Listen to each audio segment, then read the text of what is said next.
Hello everyone, thanks so much for tuning into Sin's Workshop. I hope you're all having a wonderful day. So today we're going to be reviewing And Break the Pretty Kings.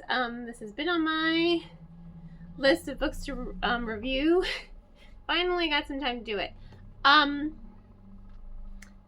give this book a solid 3. I just want to preface this review by saying that because I rarely give books anything below a 4. So when I do, I feel like it's important to note, because usually my go-to is like 4, and then I'll be like, well, maybe it's a 3.2 or 3.5, 3.7, or maybe it's even higher. Maybe I've loved it so much, and I'm like, you know what? No, it's a 5, or it's a 4.5, or it's a 4.75.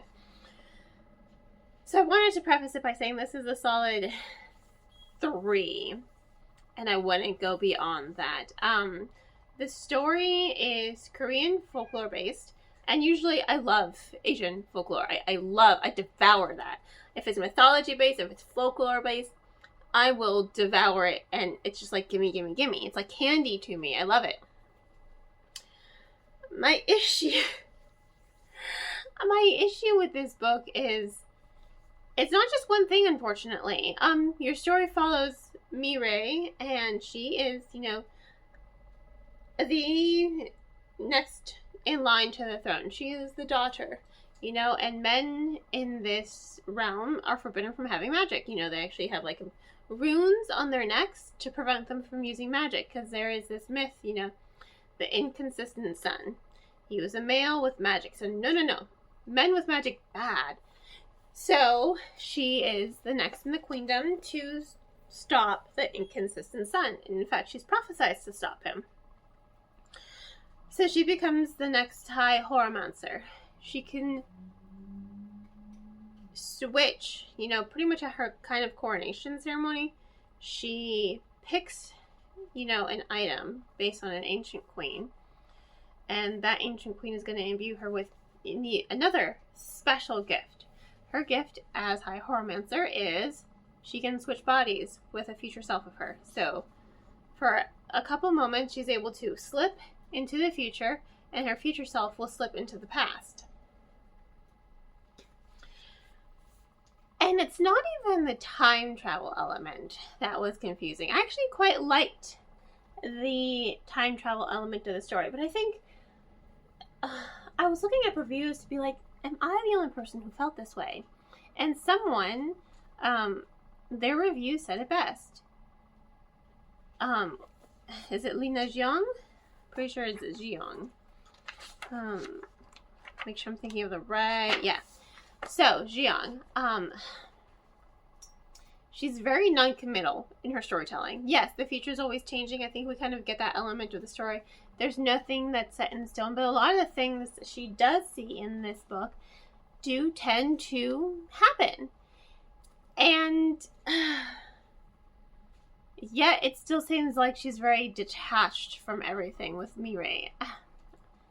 I struggle to connect to Mirei. I think that's my biggest problem. I struggled so much to connect to the characters in this book. It's not even the lore or the mythology. Although it's very hazy on the inconsistent son. There's not a lot of clarity there. Again, very non-committal on the facts. And I was very confused as to, okay, who is the inconsistent son? And the Nether Queen, and then the Nether King. And I felt like I was getting confused half the time because was I mixing up characters? It's very unclear with the characterization. A lot of characters use multiple nicknames, but you really have to rely heavily on those context clues to be like, okay, who is she talking to?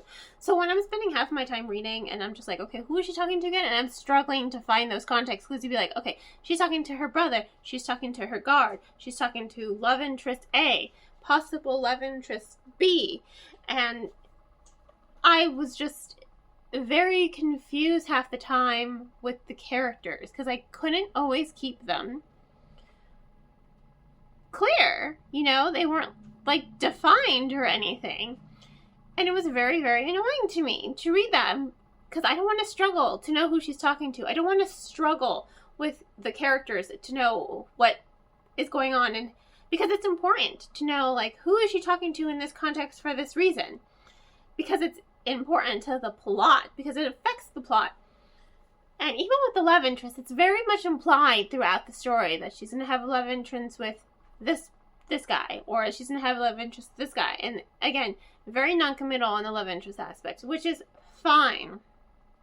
Again, we know I'm not one for romance, but I feel like if you're going to heavily make that implication, especially with lots of foreshadowing with her going into the future, switching with her future self, if you are going to have that implication, then you need to actually define something.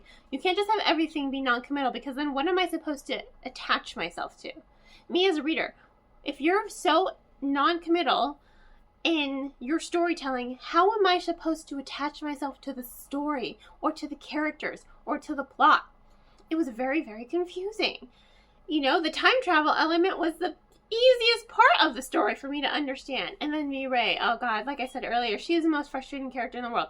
You would think there would be some character development, but she doesn't listen, and she is so stuck, like, no, I'm not going to do this. No, I'm not going to do this.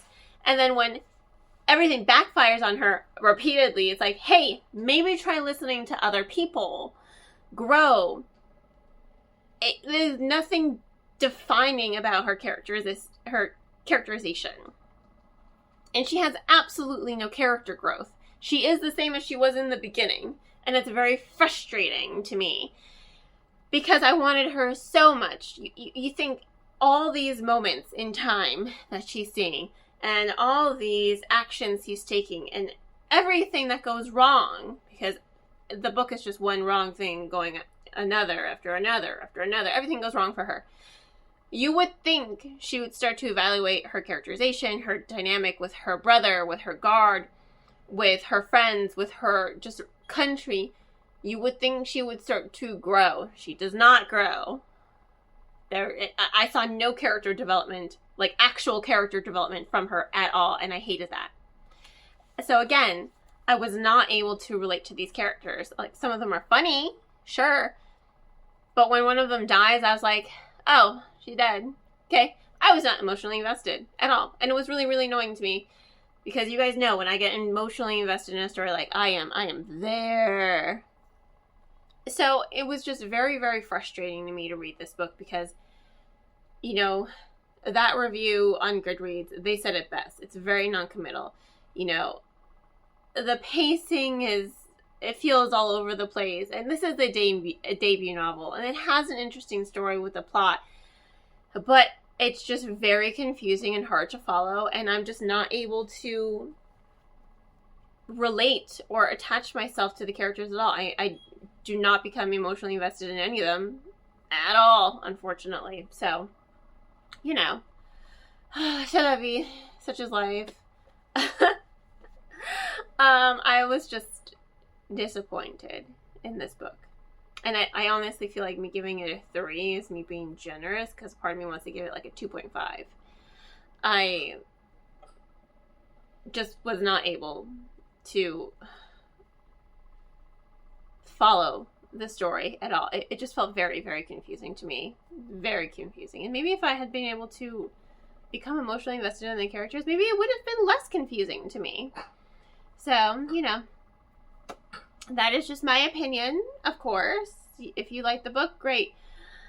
Let me know what you liked about it in the comments below. Otherwise, you know, please don't forget to like, subscribe, and share with all your book loving friends. I hope you all have a wonderful rest of your day. And you know what? As always, happy reading.